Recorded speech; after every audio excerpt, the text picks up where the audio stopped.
이게 총리님처럼 어떻게 쉽게 개인이 스폰서한테 돈을 빌리고 이런 게 아니지 않습니까?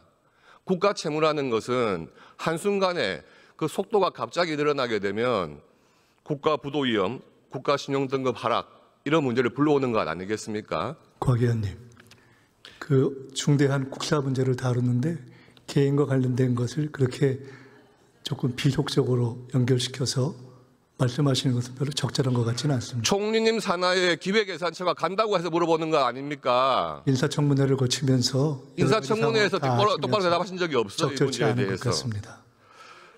정부는 지금 GDP 대비 국가 채무 비율이 OECD 평균보다 낮으니까 괜찮다. 이렇게 안이한 태도를 가지고 있고 국민들이 보기에 불안할 수밖에 없습니다.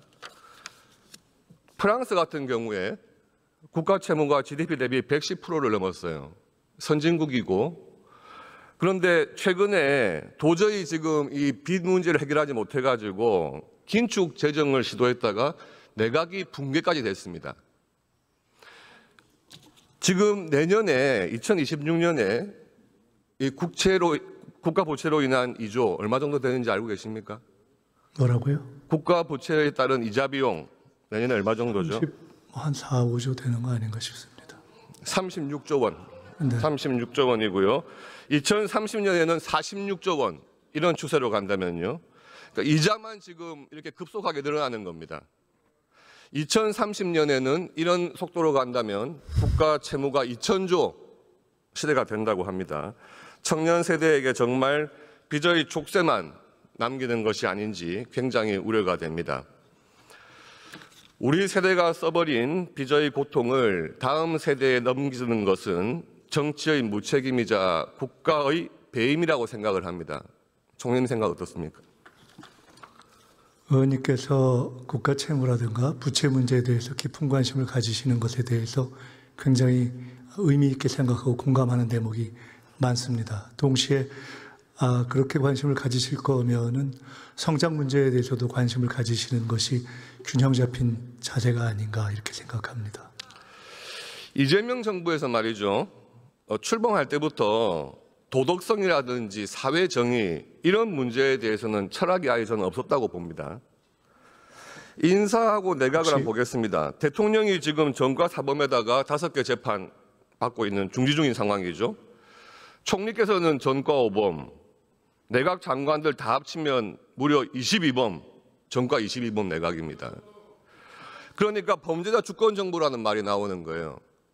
왜 이런 말씀을 드리냐 하면 이런 상황이니까 지금 정부에서 사법부 못 믿겠다. 그리고 검찰 해체해라. 이런 것들이 본인들의 그런 범죄 전력을 숨기고 싶어서 그런 것이 아닌가 우려가 되는 거예요. 지금 총리께서 과거 인사청문회 하실 때 본인의 정치자금법 위반에 대해서 표적 사정이었다 말씀하신 적이 있습니다. 그러시죠? 그런데 이 대법원 판결까지 받았던 이 사건에 대해서 총리께서 재심 청구해 보신 적이 있습니까? 그 당시에는 그것이 의미가 없다고 생각했습니다. 총리 스스로 지금 대법원 판결까지 받은 것에 대해서 표적 수사라 이렇게 주장하고 계시는 거예요. 총리님 사건 외에도 지금 이화영 대북 송금 사건. 그때 제가 그렇게 말씀드렸을 때 인사청문회에서 곽 의원님이 상당히 수긍하시고 동의하는 모습을 보이셨던 걸 제가 기억하고 있습니다. 그런 적 없습니다. 이화영의 대북 송금 사건도 대법원에서 확정이 됐어요. 그리고 대장동 비리 사건 지금 법원에서 전부 유죄 판결이 나오고 있는 사건들입니다. 이렇게 민주당은 이재명 대통령과 또 주변 인사 관련된 사건들에 대해서도 정치적인 사건이다. 정권 보복이었다. 야당 탄압이었다. 이렇게 주장을 했었어요. 그런데 대장동 사건 볼까요? 이거 민주당 대선 과정에서 제기된 의혹 아닙니까? 민주당 내부에서 나온 문제 아니었습니까? 또 법원에서 임의유죄 판결이 나온 모든 사건들 그것을 표적수사라고 할 수 있겠습니까? 오늘 이재명 대통령이 한 말이라고 전해진 것이 더욱 충격적이었습니다. 추미애 법사위원장이 조희대 대법원장 사퇴해야 된다 이런 말을 하니까 처음 나온 대통령실 반응이 기본적으로 공감한다 그랬어요. 자신에게 불리한 판결했다는 이유로 임기가 헌법상 보장된 대법원장 사퇴하라는 것이 삼권 분립의 붕괴를 의미하는 것 아닙니까?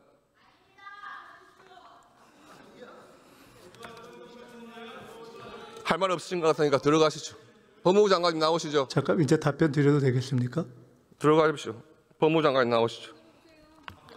답변 드리고 들어가겠습니다. 그러시죠. 네. 우선 검찰개혁과 관련한 것을 대통령의 무슨 그 법적으로 관련된 사건들을 덮으려고 하는 것이 아니냐라는 취지의 말씀을 하신 것에 대해서는 이미 헌법과 법률에 기초해서 다 멈춰 있는 그런 사건들인데 그것을 갑자기 현재의 검찰개혁과 연관시키시는 것이 너무 앞뒤가 맞지 않기 때문에 우리 곽 의원님께서 질의 주신 그런 내용의 품격에는 좀 맞지 않는다 생각이 듭니다. 대법원장 사퇴하라는 말씀하고 연결시킨 거예요. 네, 두 번째로 그 상권 분립 문제에 대해서는 특별히 지금 상권 분립 문제와 관련해서 상권 분립을 해야 하는 특별한 언급을 어떤 것을 갖고 말씀하시는지 모르겠습니다. 답변하셨습니까? 네, 아니 예. 그래서 제가 질문 드렸지 않습니까? 들어가시죠. 법무부 장관님 나오시죠.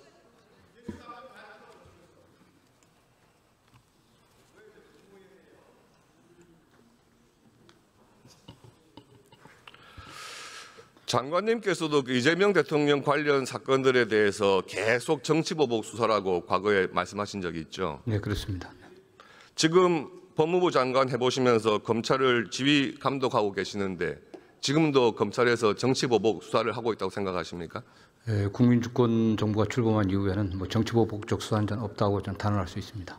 뭐 그런 지휘를 하지 않고 있습니다. 지금 민주당에서는 검찰 개혁이라고 부르는데요. 저는 검찰 해체 작업 과정이라고 생각을 합니다. 근데 대통령께서는 이 졸속으로 하면 안 된다. 졸속을 경계를 했었고요. 근데 반면에 민주당에서는 속도를 내겠다. 이렇게 이야기를 했어요. 여당하고 정부의 말이 다르고요. 또 정부 스스로도 어제 한 말과 오늘 한 말이 다른 것이 현실입니다. 정부 입장은 무엇입니까? 어쨌든 뭐 저희 민주당과 또는 뭐 정부와 또 대통령실에서 일단 크게 얼개를 만든다는 차원에서 검찰에 갖고 있던 기소와 또 수사 기능을 분리시켜 갖고 기소에 관련해서는 공소청을 설치하고 그다음에 수사에 관련해서는 검찰이라든 수사에 관련해서는 중대범죄수사청을 설치한다 이런 정도로 합의가 돼 갖고 입법 추진하는 것도 결론이 났고요. 또 그 이후에 구체적인 각 조직의 기능과 역할, 뭐 또 수사라든가 기소의 범위에 관련해서는 추후에 입법 과정 통해서 논의될 것으로 알고 있습니다. 검찰 개혁이라는 것이 단순한 제도 개편이 아니고요. 수사와 기소의 구조, 또 권력기관 간의 견제와 균형, 국민의 권익과 인권 보장, 이 직결된 중대한 과제 아니겠습니까? 무엇보다 신중하고 정교한 설계가 필요하다고 생각합니다. 법치주의와 국민 기본권 수호라는 대원칙을 지켜야 할 사람이 바로 장관이 아니겠습니까? 예, 그렇습니다. 장관님께서 청문회 때는 이 부작용이 없어야 한다는 점을 강조하셨어요. 네, 지금 8월 같은 생각입니다. 예, 8월까지도 행안부의 권한 집중되는 문제 없어야 한다 하셨습니다. 그런데 그 다음에 말을 바꾸셨어요. 민주당에서 워낙 다른 이야기가 나오니까 민주당과 이견 없다 이렇게 또 말을 바꾸셨습니다. 이에 대해서 국민은 우려하지 않을 수가 없습니다. 중수청이 행안부 산하로 되면 수사 권한이 한 부처에 집중되는 구조라는 것은 누가 봐도 명백한 거 아닙니까? 이 정치적인 개입 가능성, 권한 남용 이런 문제가 당연히 우려가 될 수밖에 없는 거죠. 또 보안 수사권 문제도 그렇습니다. 지난 검수완박 또 검찰의 경찰에 대한 수사 지휘권 배제 이후에 나오는 문제점을 볼 때 과연 검찰의 보안 수사마저도 못하게 하는 것이 맞느냐 하는 것에 대해서는 좀 실증적으로 우리가 고민을 해야 한다고 생각을 합니다. 수사기관이 끝없이 늘어나고 있고요. 또 불송치 사건이 급증하고 있습니다. 당연히 피해자는 억울하다고 호소하는 경우가 많아지죠. 이럴 때 경찰 불송치 전횡을 견제할 장치를 당연히 생각을 해야 되는 겁니다. 견제 장치도 없이 검찰 권한만 빼앗는다? 이것은 개혁이라고 할 수가 없겠죠. 검찰에서 보안 수사권마저 없애고 그랬을 때 부작용이 당연히 수사가 지연되고 합당한 처벌을 못하고 이런 부분이라고 생각합니다. 지금 장기미제 사건이 계속 늘었고요. 사기, 횡령, 배임 같은 재산범죄 사건 수사 지연이 너무 되고 있는 상황이에요. PPT 자료 한번 보시죠. 이 장기미제가 너무 는다, 경찰에서 수사를 너무 안 한다 이러니까 갑자기 어떤 현상이 생겼냐 하면 장관님, 이 경찰에서 각하나 이송을 갑자기 확 많이 해버려요. 네네. 그러니까 사건을 그냥 덮어버리거나 넘겨버린다 이거죠. 보시면 2021년도에 각하했던 사건 수가 5만 1,000건 정도인데 2024년 와가지고는 19만 2천 건이 돼버려요. 작년에 비교했을 때도 2배 가까이 늘어나 버립니다. 각하를 해버리는, 수사를 안 한다는 거예요.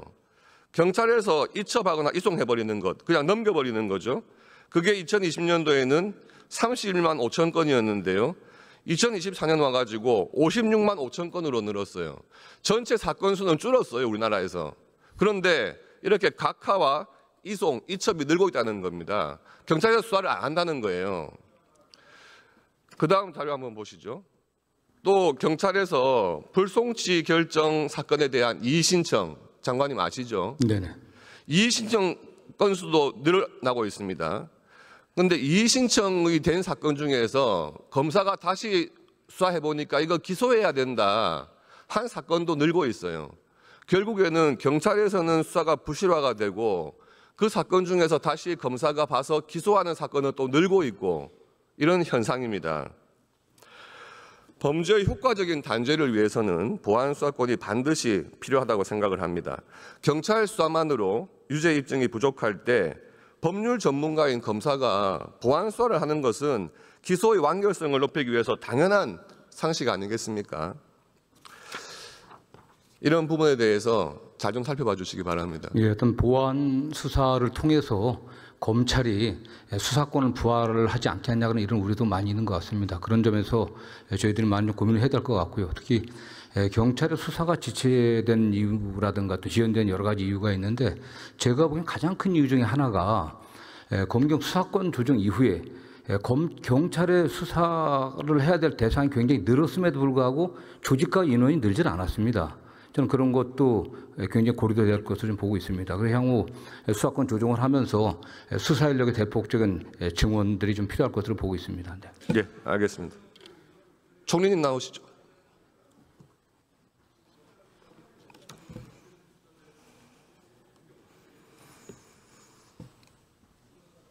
예, 지금 특검 연장 법안과 내란 특별재판부에 대해서 간단하게 여쭤보겠습니다. 지금 그 특검 수사 중간에 갑자기 이렇게 인력을 늘리고 기간을 늘리고 하는 특검법을 개정했던 전례가 있습니까, 총리님? 그건 제가 잘 모르겠습니다. 없었습니다.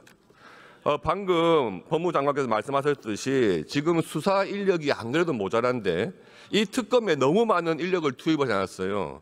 특검이 진행되고 나서 한 3개월 사이에 속칭 말하는 장기 미제 사건 47%가 증가했습니다. 국민들이 기다리고 있는 국민들을 위한 수사는 당연히 지연되고 있다는 거죠.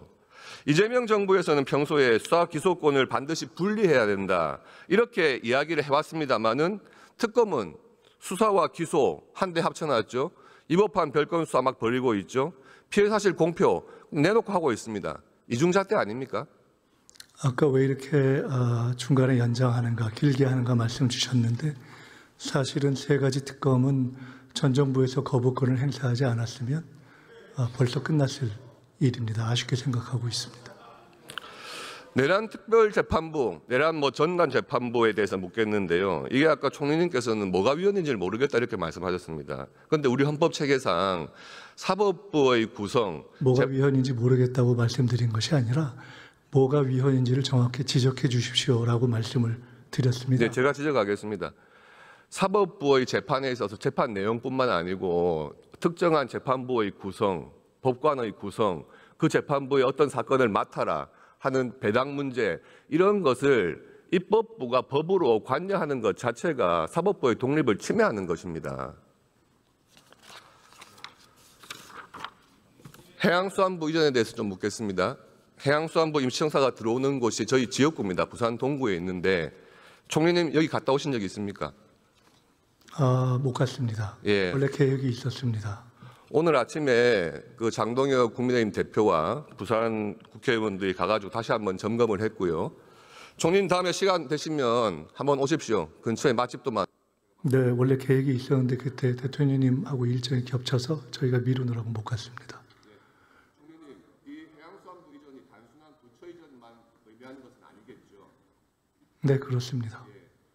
옮기면서 이 정말 부산 지역이 해양 수도, 해양 산업의 중심지로 도약할 수 있도록 많은 신경 써주시기 바랍니다. 네, 그렇게 하겠습니다.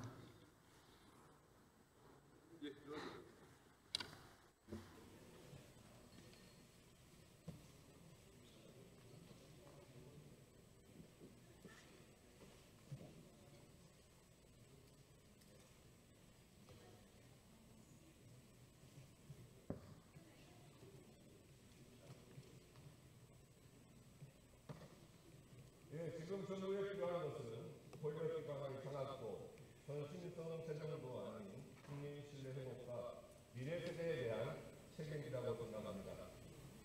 경청해 주셔서